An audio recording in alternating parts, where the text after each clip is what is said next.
చూసారా? నాన్న ఎలాగైనా కొనేద్దాం నాన్న, గంటలు గంటలు కూర్చొని రుబ్బాల్సిన అవసరం లేదుగా. పోలేరమ్మ పేరు చెప్పి రుబ్బి మిషన్లతో అన్ని చేసేయచ్చంటారు, కానీ రుచి అనేది మాత్రం మనసు పెడితేనే వస్తుంది. జీవితంలో మనం చేసే పనిని ఆదాయం కోసం మాత్రమే కాదు, ఆస్వాదిస్తూ కూడా చేయాలి. వ్యాపారంలో దొరకని తృప్తి వ్యాపకంలో దొరుకుతుంది.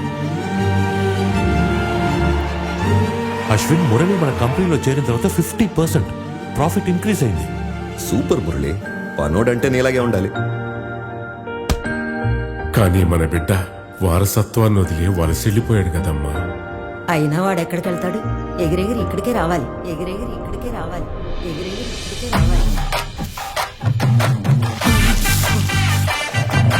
జరగాలమ్మా, జరగాలి.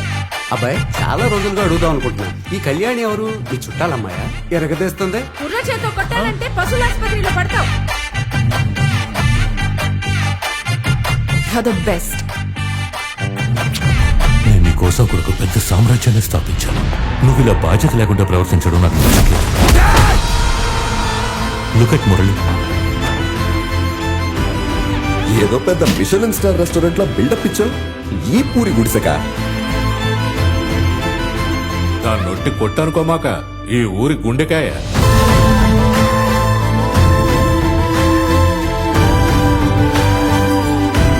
ఆ ఇడ్లీ కొట్టంటే మా ఊరోళ్ళకి సెంటిమెంట్ సార్. వాటిని నాశనం చేసేదాకా నేను ఇక్కడి నుంచి కదలను. వద్దయ్యా, దమ్మిడికి పనికిరని వాళ్ళ నాన్న ఇడ్లీ కొట్టు కోసం వాడు చావడానికి కూడా సిద్ధంగా ఉన్నాడు.